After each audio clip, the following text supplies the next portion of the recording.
नमस्कार दोस्तों, आप सभी कैसे हैं। आशा करता हूँ सब बढ़िया होंगे। तो दोस्तों, आरआरबी एनटीपीसी अंडर ग्रेजुएट की लेवल की वैकेंसी आ गई है और इसमें जो वैकेंसी है लगातार आपको वीडियो देखने को मिल रही है। और जो चर्चा में वैकेंसी चल रही है टीसी और टीटीई की वैकेंसी चल रही है, जो कि सभी स्टूडेंट कहते हैं कि ये स्पेशल वैकेंसी नहीं निकलती है, इसकी टीटीई की कहाँ से बने और टीसी कैसे बनते हैं। तो सभी स्टूडेंट इस बात को मैं बता दूं, जो सबसे ज़्यादा ये अभी तक चर्चा में है वैकेंसी, जो सबसे ज़्यादा 12th लेवल में जो वैकेंसी है 3050 वैकेंसी है।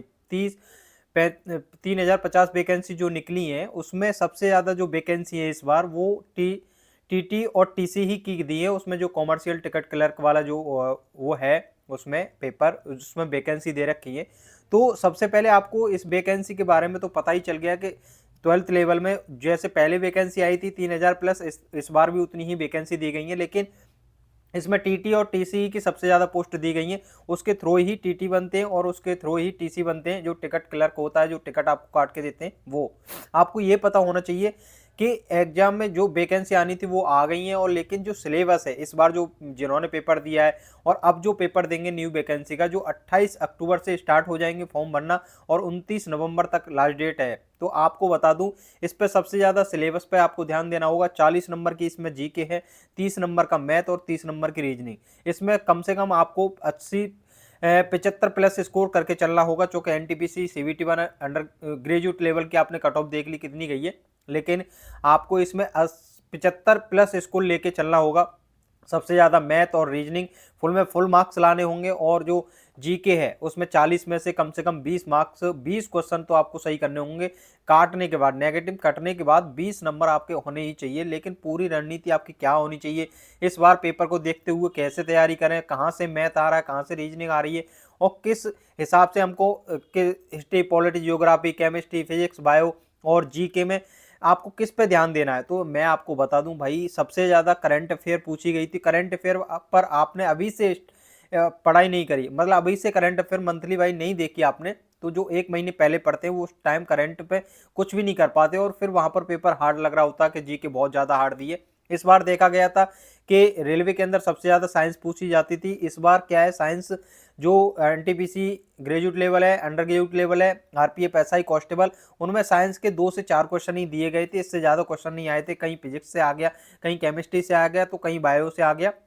जो 10 से 12 वेटेज रहता था उसका साइंस का, वो इस बार नहीं दिखा था। सबसे ज़्यादा करंट अफेयर, कहीं 12 क्वेश्चन थे किसी शिफ्ट में, कहीं 15 क्वेश्चन थे, वो करंट अफेयर के थे। उसमें सबसे ज़्यादा पॉलिटी को देखा गया था, हिस्ट्री से मॉडर्न हिस्ट्री थी और उसमें प्राचीन भारत से मतलब क्वेश्चन थे। मतलब आपको सबसे ज़्यादा मॉडर्न हिस्ट्री से क्वेश्चन दिखे थे, तो आपको उस पर। और जियोग्राफी के अंदर इंडियन जियोग्राफी के सबसे ज़्यादा क्वेश्चन आए थे। जहाँ भी आए थे किसी किसी शिफ्ट में 5 से 6 क्वेश्चन दे दिए गए थे। तो आपको उसी रणनीति के साथ अपनी तैयारी को करना है। सबसे ज़्यादा फोकस करना है आपको मैथ और रीजनिंग।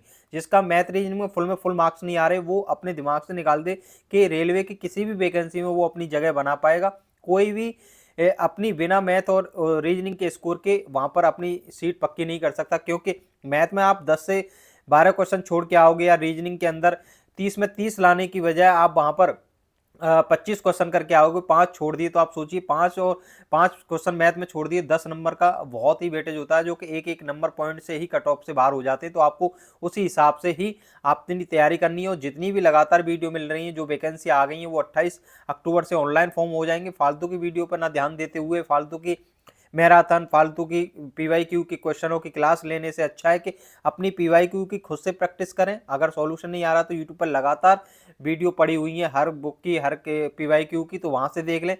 चैप्टर को पहले खुद से पढ़ें, पढ़ने के बाद मतलब समझ में नहीं आ रहा तभी वीडियो देखें, नहीं खुद से सॉल्यूशन करें। चाहे क्वेश्चन का सॉल्यूशन आप देख के करें, चाहे 2 बार करें, 3 बार करें, लेकिन आपको खुद से पेन चला करके अपने क्वेश्चन को सॉल्व करना है, तभी कर पाएंगे।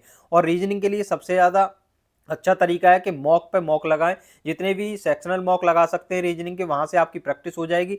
जो टाइप का क्वेश्चन आपका बार बार गलत हो रहा है, उसके लिए उस चैप्टर की 1-2 घंटे की यूट्यूब पे क्लास देख लीजिए, आपके नोट्स बने हुए हैं, वहां से प्रैक्टिस करके फिर अगला मॉक दीजिए।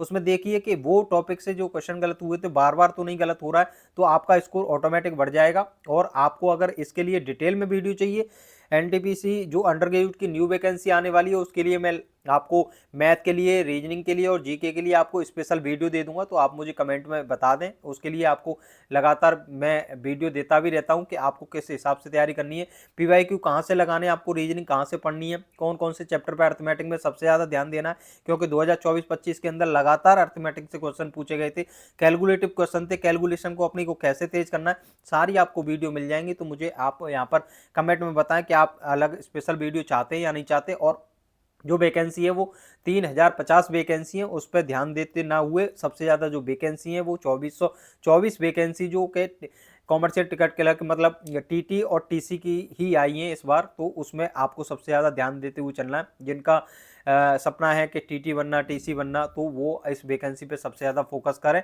और अभी से अभी तैयारी करोगे तभी जा करके आपका पेपर क्लियर हो पाएगा। अगर सोचा आपने 1-2 महीने अपनी किताबें उठाएं, सिलेबस उठाएं और जब जा करके कंप्लीट करें, तो वहाँ पर आपको हवा भी नहीं लगेगी, 50 से 60 नंबर आएंगे और कट ऑफ क्लियर नहीं होगी। हर बार यही होता रहेगा, इसलिए 6 महीने पहले आपको अपनी तैयारी पे अच्छे से धार देनी होगी और अच्छे से प्रैक्टिस करनी होगी, लगातार मॉक लगाने होंगे, तभी एग्जाम क्लियर हो सकता है। बाकी कोई नहीं है जो आपको आपकी बिना मेहनत के आपके एग्जाम को क्लियर करा दे, या कोई टीचर का बैच लेकर या कोई भी वीडियो की मैराथन देखकर कुछ से पेपर क्लियर हो जाएगा, ये अपने दिमाग से निकाल दें। तो इसलिए अपनी खुद से प्रैक्टिस करें, इसलिए ज़्यादा अच्छा मॉक में स्कोर कर पाओगे। जब खुद से प्रैक्टिस नहीं करी तो मॉक में भी स्कोर देखने को नहीं मिलेगा, ना ही एग्जाम में स्कोर देखने को अच्छा मिलेगा। तो नमस्कार, मिलते हैं अगली वीडियो में, धन्यवाद।